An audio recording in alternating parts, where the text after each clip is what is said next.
galera, mais um programa para transformar a sua vida. Porque aqui no programa Transformação nós mostramos como é maravilhoso viver com Jesus todos os dias. Porque um dia na presença do Senhor vale mais do que mil, vale mais do que mil. Exatamente, vale mais do que mil. Na Bíblia está escrito que um dia bem pertinho do Senhor é muito melhor, muito mais agradável do que 1000 dias longe dele por aí.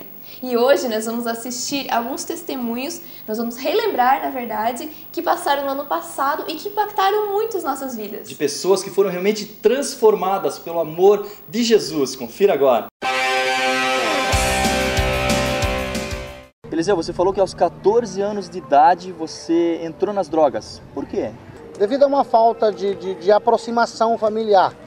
Porque a minha família não tem ninguém que saísse para esse lado, para droga, essas coisas. Não culpando eles, claro, o maior culpado nessa história de tudo sou eu. Mas não culpando eles, mas ao invés da aproximação, o que aconteceu? Por uma falta de experiência, alguma coisa, eles se distanciaram. E nele se distanciar de mim, isso fez com que eu ficasse à deriva. Fez com que eu ficasse nas mãos daquela pessoa que cativa. Porque o traficante, quando ele pega um rapaz de 14 anos aí que está sem ninguém por ele, sem uma pessoa para manipular a mente dele num bom sentido, para coisa boa, ele fica à mercê desses traficantes. Eles sabem como trabalhar. Então isso aí foi influenciando, aí eu fui me aproximando a cada dia mais, aprofundando, até que eu cheguei num ponto que eu não pude mais conviver no meu aconchego familiar. Eu tive que me distanciar, onde eu fui morar na rua. Quanto tempo você morou nas ruas? 8 anos. Dos 25 aos 33. Aos 33 anos. Me conta o teu testemunho mais impactante nesse período de andarilho, esses 8 anos de andarilho. Aconteceu algo mais marcante nesse período, nesse tempo? Foi quando eu saí do Rio para vir para o Sul. Na verdade, a minha intenção era ir para o Uruguai, passando aqui pelo Sul. Quando eu saí de Curitiba, no pé da serra ali, eu consegui me alimentar com 3 pãezinhos que eu achei ali numa cesta de lixo, onde as pessoas deixam depositado o seu lixo ali, subindo a serra. Há um precipício muito grande no meio daquela serra ali. E eu parei para dar uma descansada um pouquinho nas pernas, alguns segundos, e quando eu parei ali, que eu comecei a olhar para aquele abismo lá embaixo, aí eu ouvi nitidamente, tão claro como eu posso estar ouvindo a tua voz aqui falando aos meus ouvidos. O inimigo dizendo para mim que era fácil eu dar um fim naquele sofrimento que eu estava passando, e ele me fez lembrar que naquele momento a minha família estava toda reunida lá em Minas, almoçando, todo mundo tranquilo, e eu passando aquela dificuldade ali. Mas que se eu quisesse, aquilo poderia terminar ali naquele momento, era só eu saltar aquela mureta e me jogar aquele despenhadeiro abaixo. O que te fez não pular?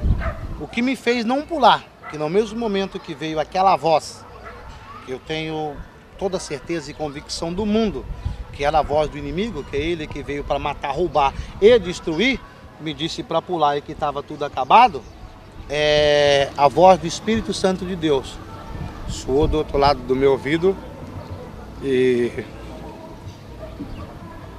me disse que não seria daquele jeito e que ele tinha uma nova história de vida para mim. E foi o momento que eu soltei daquela mureta e dei sequência na minha caminhada.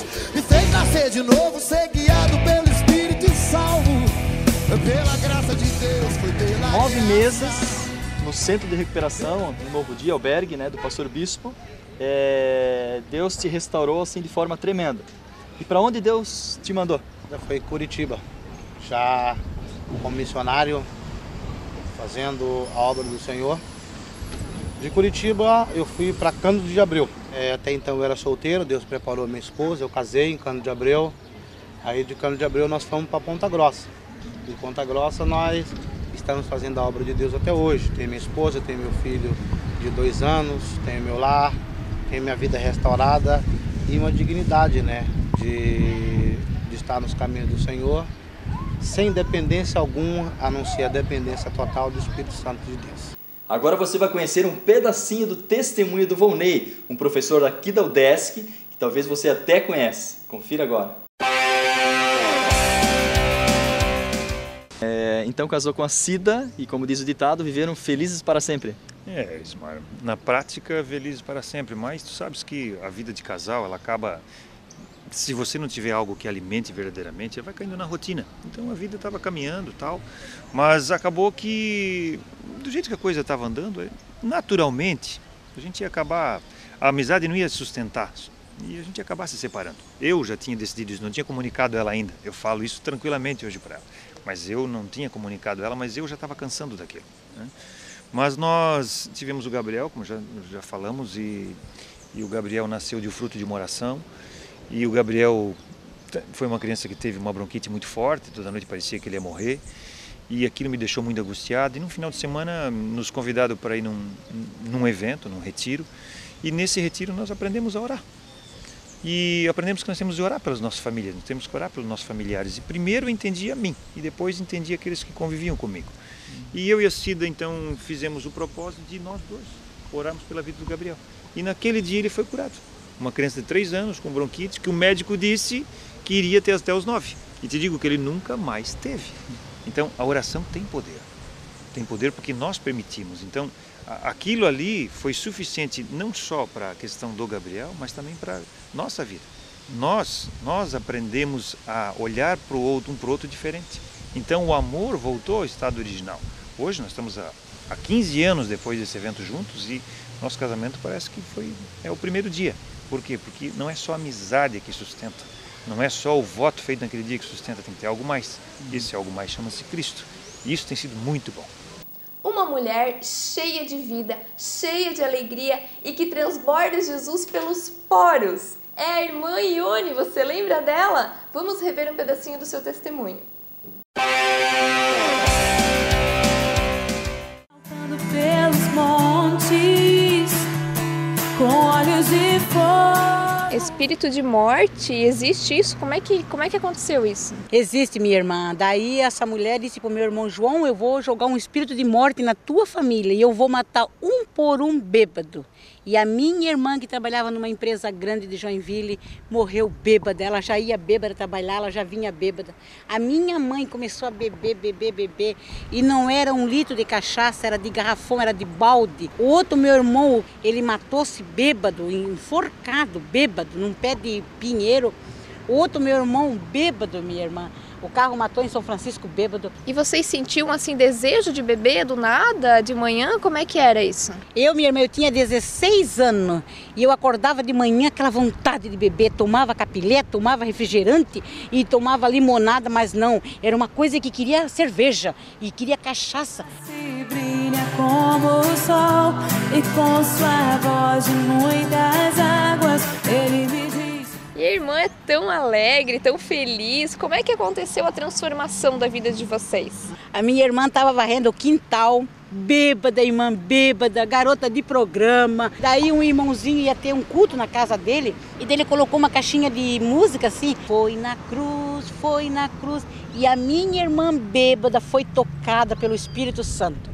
Irmã, ela varrendo o terreiro, ela entrou para dentro de casa chorando, disse para minha mãe, hoje eu vou na igreja de crente. A minha mãe falou, tu é louca? Bêbada? Desse jeito aí, na igreja de crente? Irmã, e ela entrou para dentro de casa, ela tomou o banho do jeito dela, irmã, e foi. E naquele dia, irmã, ela aceitou Jesus.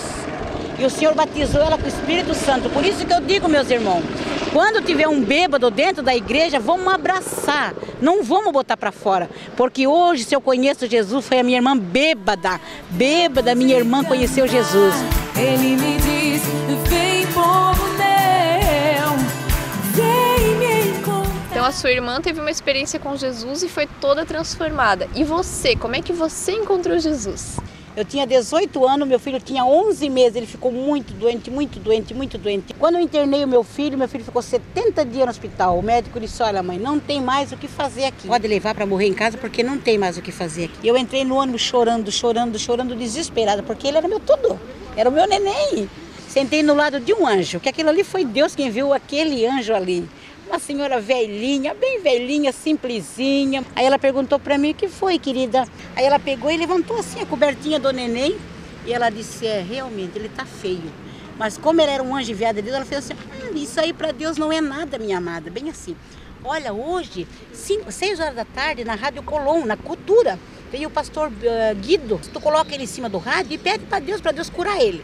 E daí eu me ajoelhei 6 horas da tarde, coloquei ele em cima do rádio e chorei. Mas eu chorei tudo que eu tinha de chorar. E pedi para Deus, se é que tu existe, eu não te conheço. Se tu curar o meu filho, eu vou te servir. E Deus curou, minha irmã, curou na hora. Nem água eu não dei para o meu filho, nem água, irmã. Aí eu saí na porta no outro dia, eu disse, meu Deus, eu disse, onde que é esse programa aí? Ah, ali na rua Senhorinha Soares. E eu fui, minha irmã. Cheguei lá às 6h30 da manhã, a porta da igreja estava aberta, a missionária estava lá dentro cantando assim, ó. Eu quero ser um vaso novo. E eu entrei, chorei tanto, tanto. Aí ela perguntou, você quer aceitar Jesus? Eu disse, o Jesus que salvou, que curou meu filho? Ela disse, é o Jesus que curou teu filho, eu quero.